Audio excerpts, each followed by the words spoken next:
My name is Ella, and I was just 15 when I first met Ryan. It was the beginning of my sophomore year in high school, and like most teenagers, I wasn't exactly sure where I fit in yet. But Ryan, he was different from anyone I'd ever met.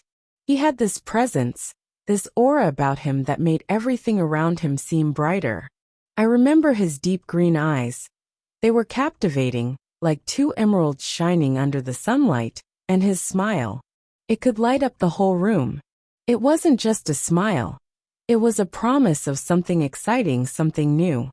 The first day I saw him, he sat at the back of the class, looking calm yet slightly distant. His hair was messy, as if he didn't care what anyone thought. But that was the thing. He didn't need to. Everyone noticed him, even the teachers. And for some reason, from the very first glance, I couldn't take my eyes off him. It wasn't just his looks. It was something deeper, something I couldn't put into words. After that first week, I couldn't stop thinking about him. I noticed him in the hallways, saw him talking to a few people, but never really connected. One afternoon, I saw him sitting alone under the old oak tree in the schoolyard. It was a place where no one really went unless they wanted some time alone. The oak tree had been there for as long as anyone could remember, its thick branches stretching wide and providing shade for anyone who needed it. I gathered my courage and decided to walk over to him. I wasn't sure what I would say, but I felt like I had to. "Hi, I'm Ella. Mind if I sit with you?" I asked, trying to sound casual, though inside my heart was racing. Ryan looked up at me, his eyes softening when they met mine. And then that smile, the one that made everything feel right. "Of course," he said, patting the ground beside him. We spent that afternoon talking about music, books, the things that made us laugh, the things we dreamed about. It was one of those moments when it felt like time slowed down, and I could hear every word as if they mattered more than anything else in the world. We talked for hours.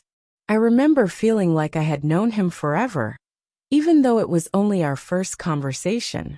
It was the easiest, most natural thing. From that day on, Ryan and I became inseparable. We started walking home together, spending hours talking about everything and nothing at all. There was a joy in the simplicity of it all. The quiet moments between us that didn't need to be filled with words. It was like we spoke a language only we understood. The more time I spent with him, the more I realized how different my life felt now that he was a part of it. One day, after a particularly long day at school, Ryan asked me to go to the movies. My heart nearly stopped. My mind raced as I quickly said yes, not knowing if I sounded too eager. But in that moment I didn't care. It was as though the entire universe had conspired to bring us closer. The night of the movie was everything I imagined. We watched a comedy, and I laughed harder than I had in ages. Every joke seemed funnier because I was sitting next to him. Afterward, we walked in the park, the cool evening air brushing against my face. And then as we walked past the small bridge, he reached for my hand. The world seemed to fade away. The noise of the city, the traffic, the world. Everything disappeared except for the two of us. My heart pounded in my chest. And in that instant I knew I had fallen for him. The weeks flew by, and everything seemed perfect. We spent more time together, sharing moments of laughter and quiet understanding. But as quickly as things began, life threw us a curveball. Ryan's father received a job offer in another city. They were moving. The news hit me like a ton of bricks. My heart sank, as if someone had pulled the floor out from under me. How could this be happening? We had just started, and now, everything was slipping away. We promised we would make it work. We said we would write letters, call each other whenever we could, and try to keep the connection alive. But as the weeks turned into months, the distance began to take its toll. The calls became shorter, the letters fewer. We both got busy, school, new friends, new lives. It was inevitable, but it hurt just the same. I held on to the hope that we would stay close, that our love would survive, But deep down, I felt things starting to change. One night, I received a call. It was Ryan. "Ella, we need to talk." His voice trembled on the other end of the line. I already knew. I could feel it in my bones. "I love you," he said, his voice breaking. "But we're growing apart. We can't keep pretending that everything is the same.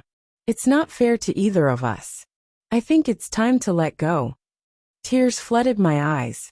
I didn't want to say goodbye, but I knew it was time. Sometimes love isn't enough to keep people together. The reality of our situation hit me all at once. We had been two souls that met by chance. And though our time together was beautiful, it couldn't survive the distance between us. That night, I cried myself to sleep. The world felt quieter without him in it. But slowly, I learned to pick up the pieces of my broken heart. I focused on school, made new friends, and began to heal.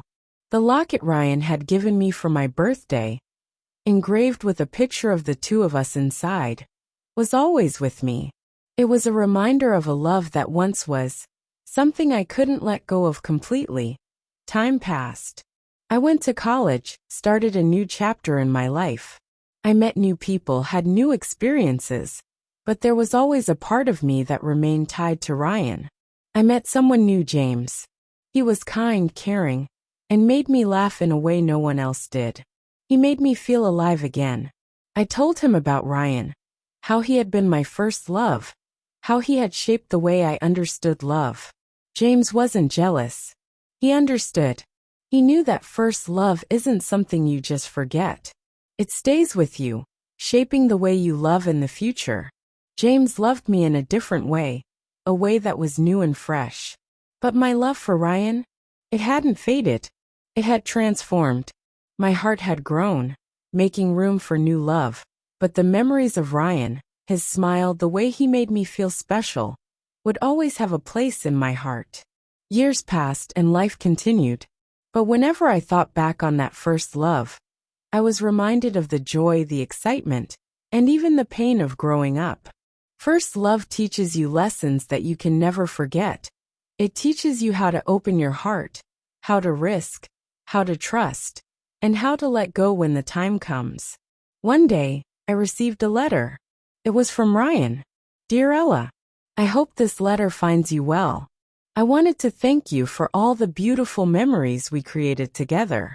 You will always hold a special place in my heart. You were my first love, and I will always cherish our time together. Take care. Love, Ryan." As I read his words, a smile spread across my face. I had never forgotten him, and now, I knew that he hadn't forgotten me either. The love we had was real, and though life had taken us in different directions, it would always remain a part of us. Love is strange. It changes, it grows, and it shapes who we are. And while I had learned to love again, I knew that my first love, Ryan, would always be with me, shaping the way I loved others. Because first love is special. It teaches us what it truly means to feel.